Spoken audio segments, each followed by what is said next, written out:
Queda un último capítulo de Revolución y Guerra para terminar este largo camino alrededor de ese libro que es tan disparador para la historia, tan importante. Un último esfuerzo y se acaba Revolución y Guerra. Barbarización del estilo político, militarización y ruralización de las bases de poder. Son las conclusiones del libro.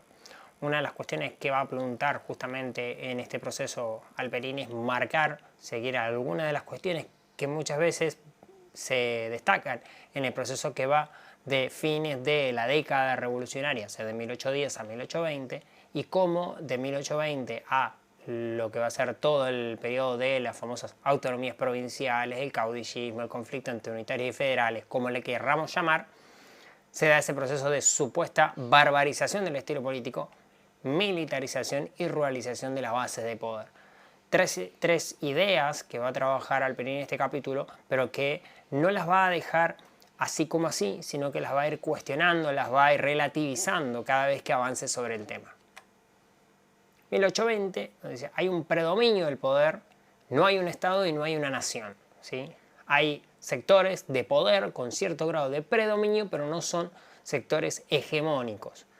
No hay división de poderes en las gobernaciones provinciales, si bien hay provincias que no tienen junta de representantes, o sea, no tienen poder legislativo, hay provincias que no tienen jueces o que el sistema judicial todavía está a cargo del poder ejecutivo, o hay algunas provincias en las cuales todas estas cuestiones están totalmente consolidadas. Es difícil la transición, ¿por qué? Básicamente porque cuesta implantar el liberalismo. ¿Por qué cuesta esta implantación? Primero porque las provincias son pobres para un aparato estatal complejo, no puedo tener tanta cantidad de instituciones, no hay, ¿sí?, recursos para semejante situación, más que nada después de una década de guerras y de los resultados que ya fue marcando durante todo el capítulo en ese proceso de década de guerra y de revolución.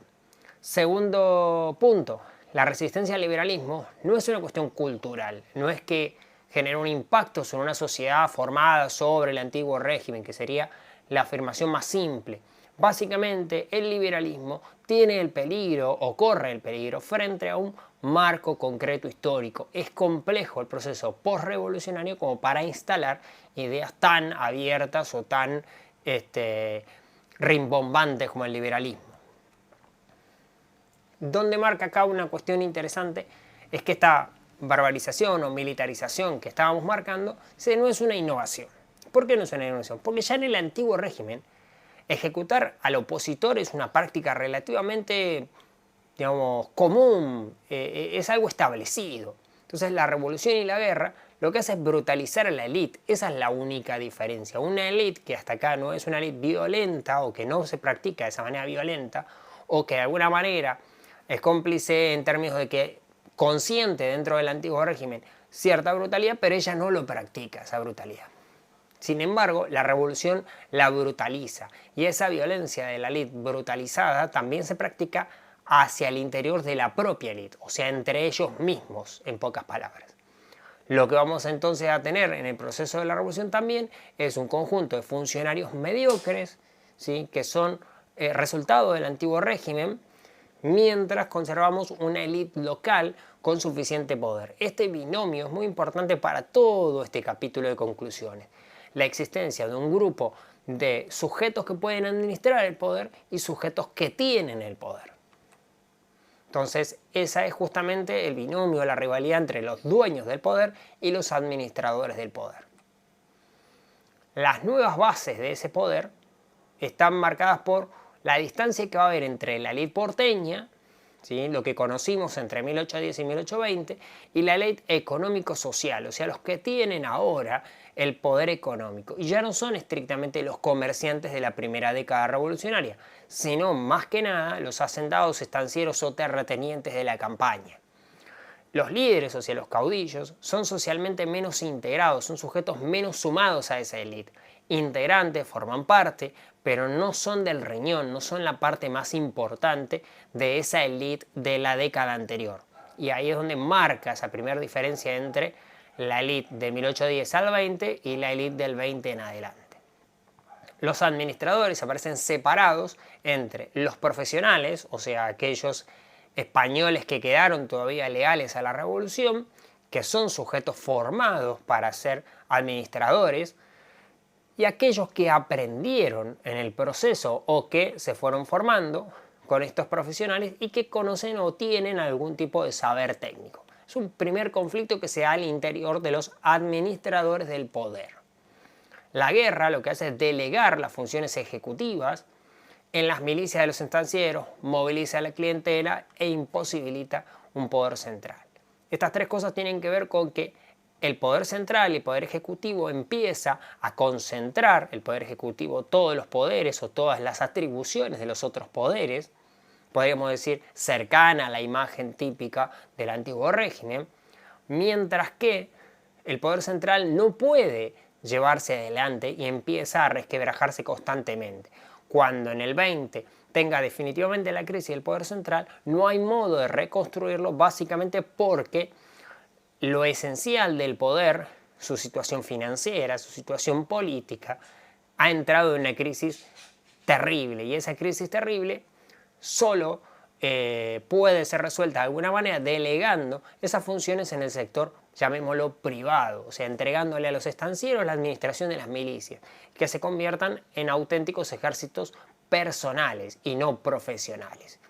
Por lo tanto, esos ejércitos personales lo que permite a los estancieros movilizar la clientela y además tener la herramienta básica de la pacificación social. Entonces, en 1819, si retomo lo de recién, las milicias, si por unas cuestiones de problemas del fisco, son entregadas o solicitado a los hacendados que las organicen, ¿sí?, y las sostengan para mantener la paz de la campaña. Entonces, en el 20 yo tengo una construcción de una nueva, ¿sí?, cohesión basada primero en la indigencia del poder central, o sea, no tiene dinero, y como no tiene dinero el poder central debe delegar todo o muchas de esas actividades en los estancieros que ahora concentran parte del control de las clientelas, de los sectores más populares. Además de eso, los pueden sumar dentro de las milicias y de esa manera hacen un control efectivo, un poder real, ¿sí?, de la situación de la campaña y buena parte de Buenos Aires.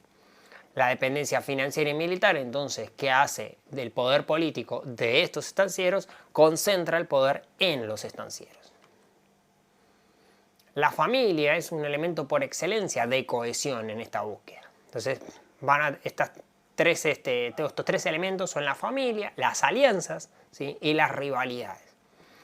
La familia como elementos de solidaridad, ¿sí?, pero esa solidaridad está basada en lo patrimonial, en la consanguinidad, en la familia colateral, o sea, en el resto de la red familiar y en las clientelas que responden a esa estructura familiar.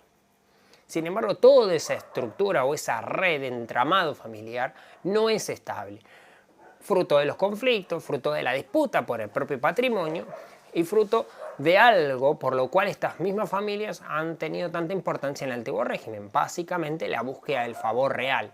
La búsqueda del favor real o de la corona o del poder político de turno hace que sea uno o dos o un grupo menor los favorecidos. Y en esos grupos favorecidos se construyen dentro de la familia las disputas por el poder al interior de esa red familiar y ser lo que en ciencias sociales se llama la cabeza de la red egocentrada.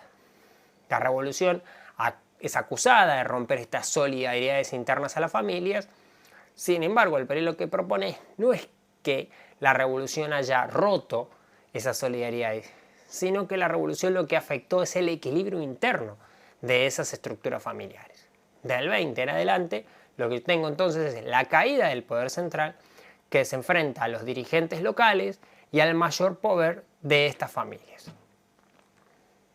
Entonces, mantener la cohesión, ¿sí?, está basado en la familia colectiva, o sea, en la estructura más amplia de la familia, en la condición de esta colectividad de influyente, ¿sí?, la capacidad de liderazgo personal de uno de los sujetos dentro de la estructura familiar. Ese liderazgo personal puede llevar a la familia a un ascenso, pero también puede poner en crisis, de alguna manera, la empatía o el equilibrio interno de la propia familia. La red de personas, ¿sí?, consolida en el poder local y la clientela.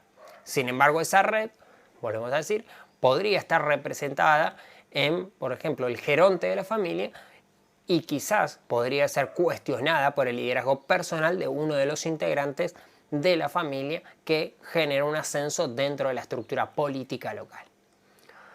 Hay una coincidencia ahora entre intereses privados, ¿sí?, de los sujetos y de las familias, la ruptura política que se generó en el poder central, las tensiones y los equilibrios que se están dando, las tensiones entre la estructura familiar, la tensión entre la estructura familiar y la estancia, la tensión entre estos y sus clientelas, entre las clientelas, las familias y el poder político. Y el equilibrio está dado por la lealtad y la fidelidad personal dentro de esa misma red familiar. Soluciones habría tres para salir de esta crisis que ha generado la revolución. Reconstruir el poder central, pero para Alperín, por lo menos en 1819 y 1820, se muestra imposible.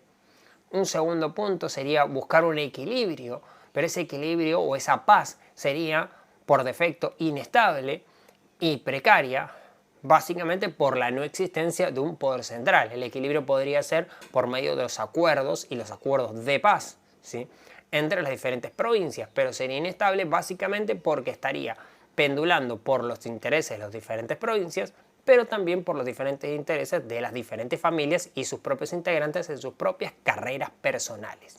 Por lo tanto, el punto 2 también sería bastante endeble o imposible.